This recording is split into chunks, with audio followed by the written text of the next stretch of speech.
Welcome to another Sci-Fi Dragon video. This video is for those of you interested in building military models. The subject of this video is a vintage 1942 version of the famous Russian T-34-76 medium tank. I recently went through my stash of unbuilt kits and decided to assemble this old Tamiya T-34 model. Like so many other modelers, over the years I bought more kits than I could build at any one time.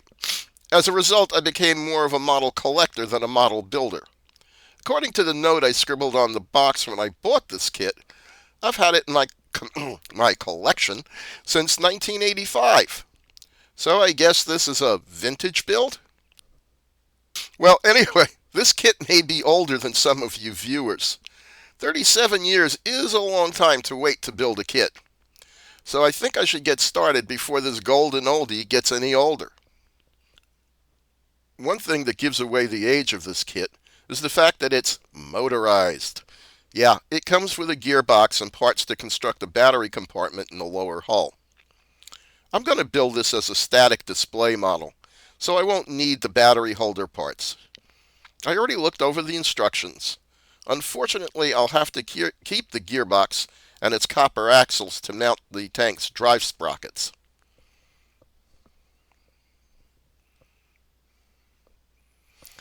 I'm going to airbrush my entire kit with a base coat of Russian dark olive.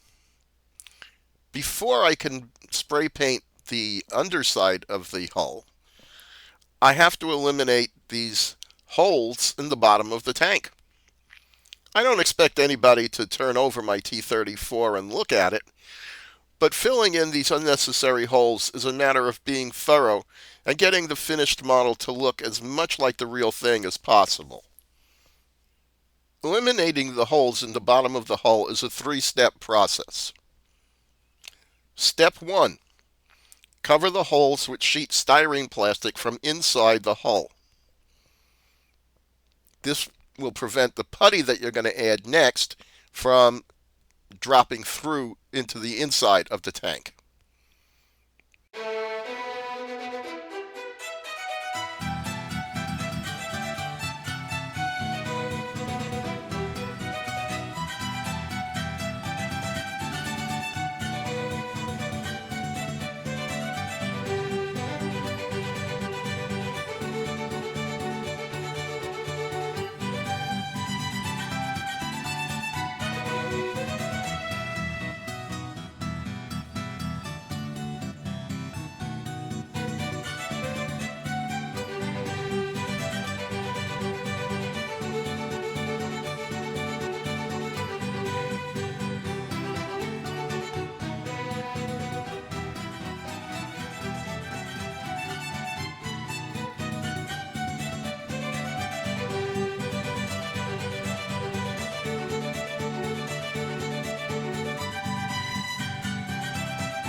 Step 2.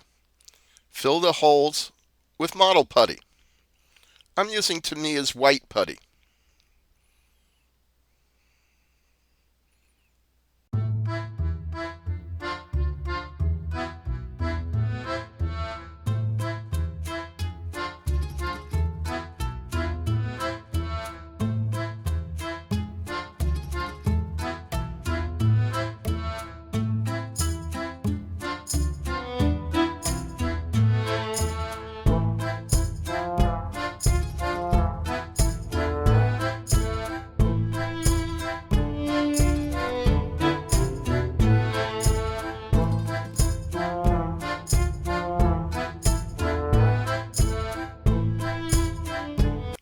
Step 3. After the putty is completely dry, sand it flush with the plastic surface.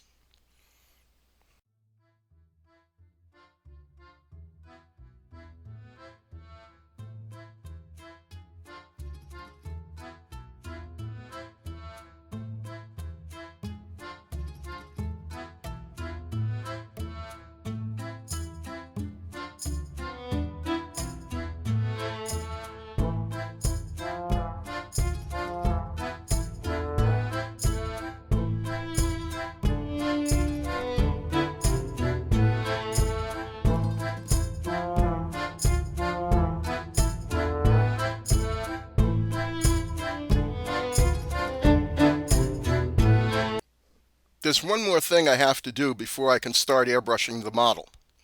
I'm going to clean all the parts. Even as old as this kit is, it may still have traces of mold release agent on some of the parts. This, of course, would inhibit the ability of paint to adhere to the plastic surfaces. Most kit instructions tell you to soak the trees in warm water with a grease-cutting agent like common dishwashing detergent. I prefer swabbing the parts with rubbing alcohol. It cuts through the release agent very well and dries a lot faster than water and detergent.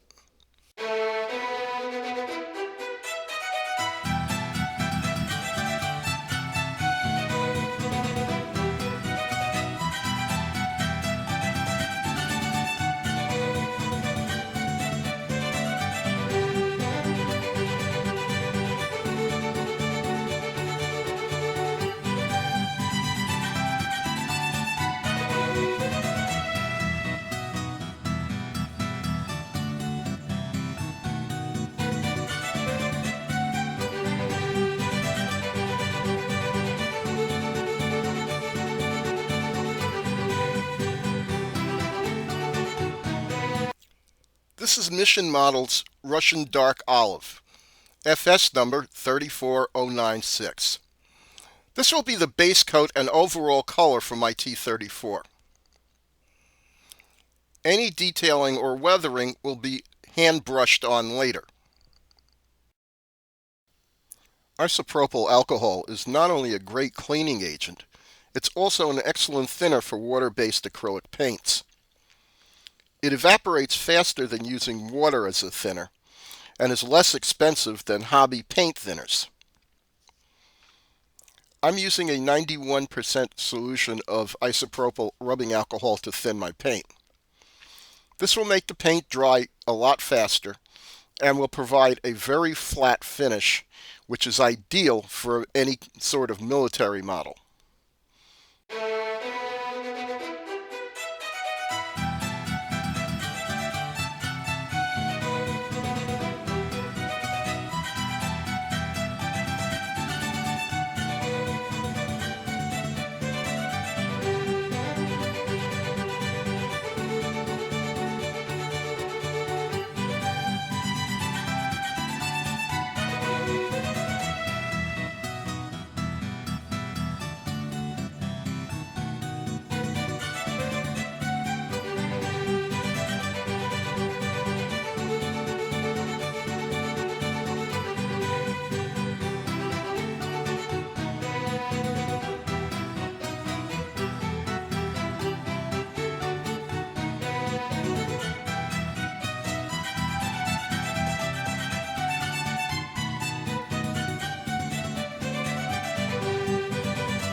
Now that the base coat of Russian Dark Olive has dried, I'll detail the wheels by painting on the rubber tires, using Mission Model's Tire Black.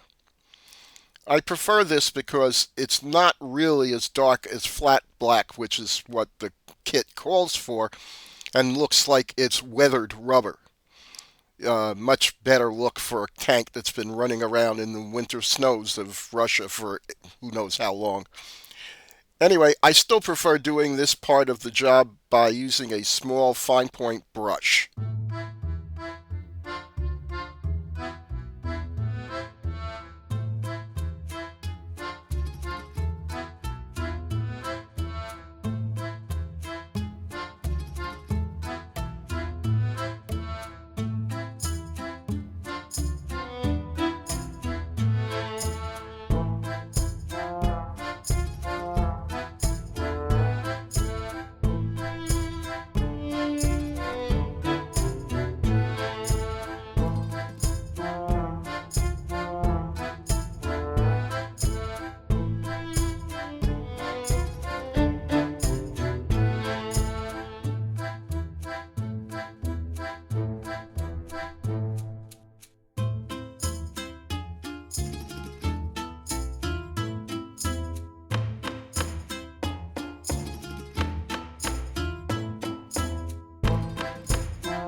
Now that I have my wheels painted, I'll hand paint the tank's detailing items. Usually this includes some field tools stored on the hull, but the T34 has no tools, just 2 tow cables. So this step will be rather quick.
Okay, it's time to start putting this tank together.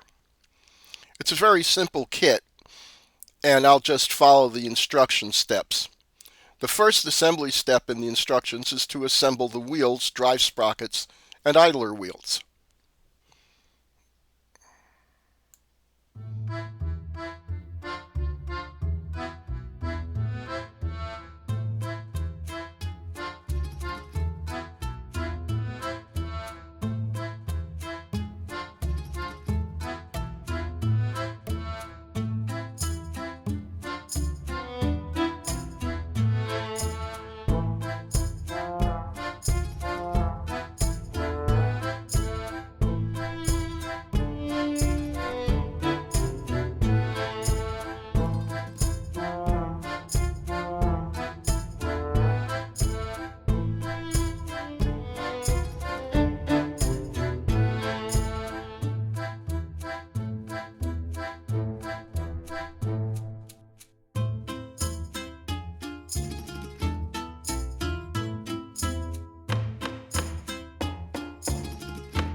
Step 2 of the instructions is about attaching the motor and an on-off switch.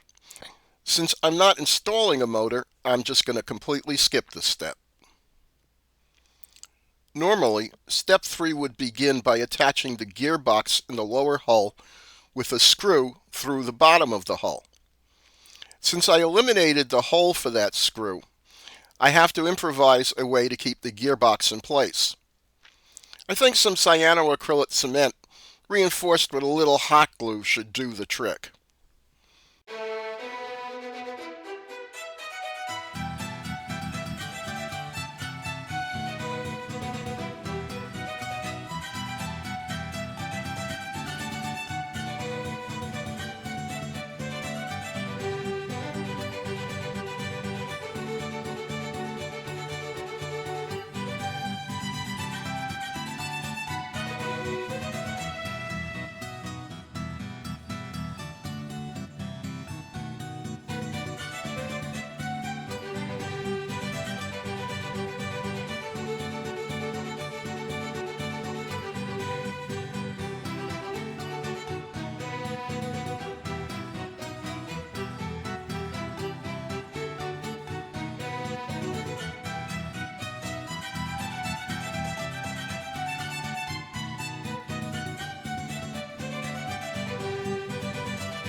I also filled in the hole for the screw that attaches the retainer part holding the front axle in place.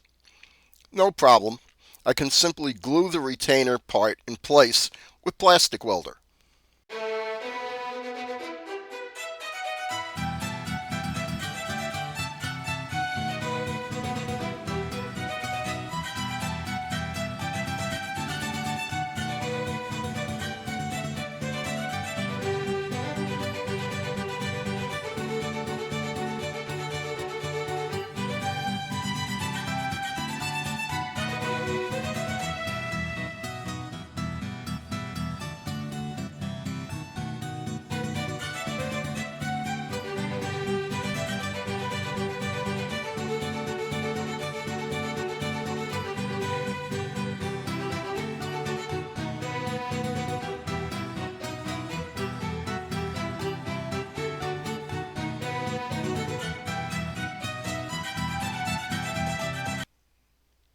The rest of step 3 consists of attaching the lower rear hull plate. I'll attach the plate, let the plastic welder set, then apply some simple weathering to the lower hull by brushing on random mud splatter across the bottom and sides of the hull. I'm thinking of finishing the T34 in a winter white scheme. Any whitewash or snow weathering for the lower hull can be done later.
Once the lower hull weathering has dried, the wheels can be attached. Note how rubber polycaps are used to attach the road wheels.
first part of step 4 is construction of the driver's hatch.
This is followed by installing lugs for the tow cable shackles into the front of the upper hull and attaching 2 poly caps that will connect the upper and lower hull parts later.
Step 5 of the kit instructions covers attaching all the exterior details to the T34's upper hull. I'm going to start by giving the headlight my usual treatment of painting the interior silver, then filling the lamp area with Liquitex liquid acrylic medium. This will dry crystal clear and form a realistic looking glass lens over the headlight.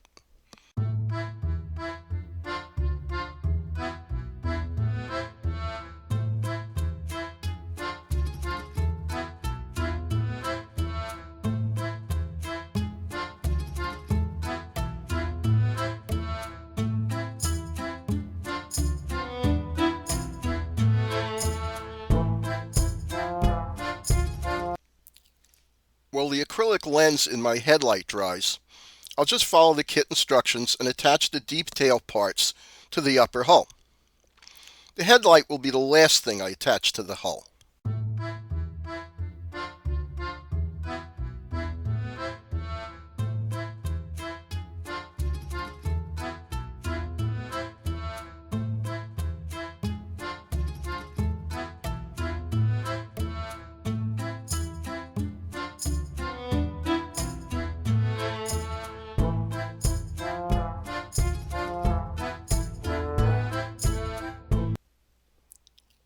Plastic welder can craze or damage paint.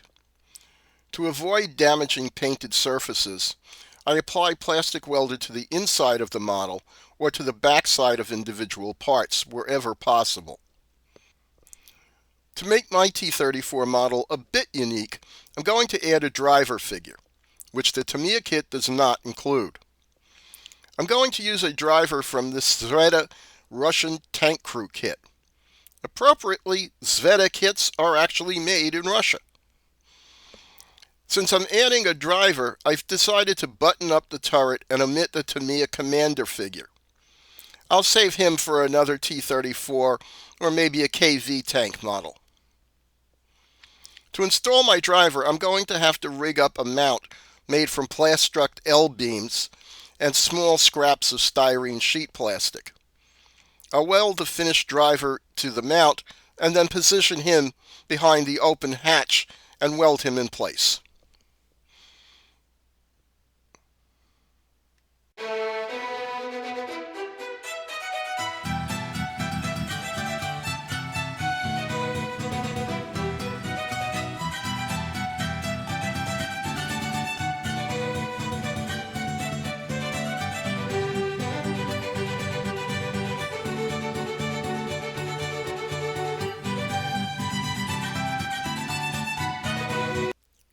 Here's the nearly completed upper hull, including my new driver. It's time to move on and start assembling the turret. Step 6 of the kit instructions creates the exterior mount for the tank's 76.2mm main gun. I'm going to enhance my T34 by replacing the kit's plastic cannon with a machined aluminum barrel. This will not only look better, it'll be more accurate. The kit's gun barrel is a little too long. Early T-34s, including many 1942 models, had short 30.5 caliber guns. Later models had a 41.2 caliber gun, which increased the gun's range, accuracy, and penetrating power.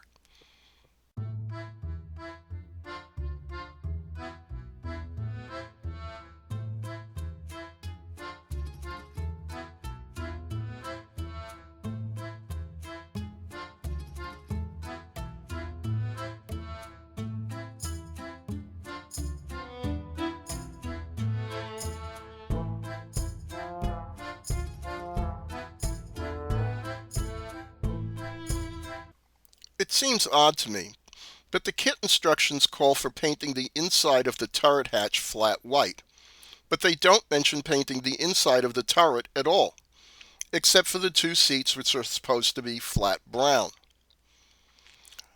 Since I'm going to button up my turret and keep the hatch closed, I'm not going to bother painting the interior of the turret at all. The next step involves adding more details to the upper hull in the form of 3 auxiliary fuel tanks.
The next assembly step is to put the tracks together. Like most kits with rubber tracks, The T34's instructions tell you to insert pins from one end of the track into holes at the other end of the track. Then melt the pins with a hot screwdriver blade or such. The pins are supposed to mushroom from the heat and prevent the pins from coming out of the holes when you pull the tracks in place. However, in my experience, this method doesn't always hold up. Sometimes the pins do pull free under the pressure or stretching involved in putting the tracks onto the wheels. If this happens, there's no way to repair the connection because the pins are already melted and won't go back through the holes. The T34 has particularly sturdy pins, but I'm still not going to trust them. So, I came up with a new way to join rubber model tank tracks. First, I apply a dab of stick and seal on both ends of the track. Next, I insert the pins just as per the kit instructions, but I usually snip off the ends of the pins sticking through the holes. I clamp this down and let the stick and seal dry. The one drawback to stick and seal is that you need a little patience. It takes about 24 hours to fully cure. Once the stick and seal has completely set, I can brush on whatever weathering effects I want. Mud, dirt, whatever. The basic weathering on the exterior of these tracks is going to be a rusty look. This involves some paint layering, starting with a thin wash of flat black. Once the black dries, I dry brush over it with Mission Model's Rust. Then I dry brush over that with Mission Model's Light Rust. I'm almost ready to join the upper and lower halves of the hull. However, there's one flaw in the kit I have to fix first. Like so many tank models, Tamiya's T34 kit leaves the sponson area open.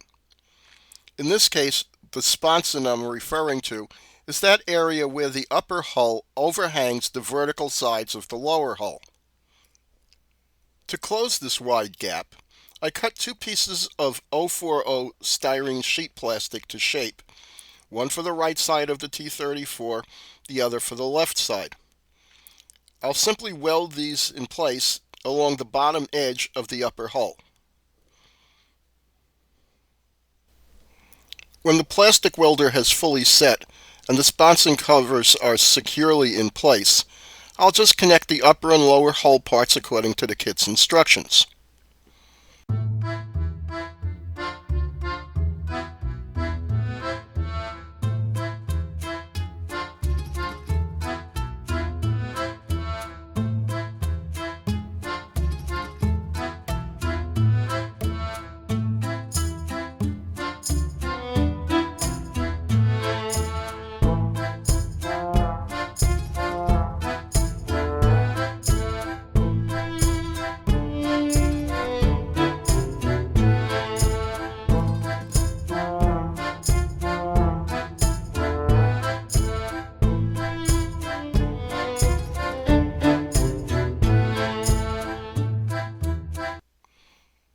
Now I can put the turret in place.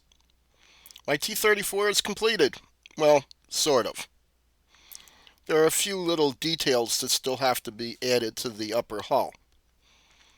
There are some spare track links that have to go along the fenders, and there are the two tow cables that have to be installed.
Well, the T34 is now completed. What's left to do is to create a winter scene to display the tank in. I was originally going to create a deep snow scenario using carved out styrofoam. This did not work out well at all. So instead of styrofoam, I sculpted a landscape out of celluclay. The celluclay was allowed to dry, and then I spray painted it with flat white. The flat white didn't completely dry, but I added some Elmer's glue over the top of it and sprinkled on some snow effect powder, plus some snow crystals, which give the surface a sparkling frozen kind of look. I don't know how well the crystals are going to show up on the video, but in person they do sparkle quite a bit.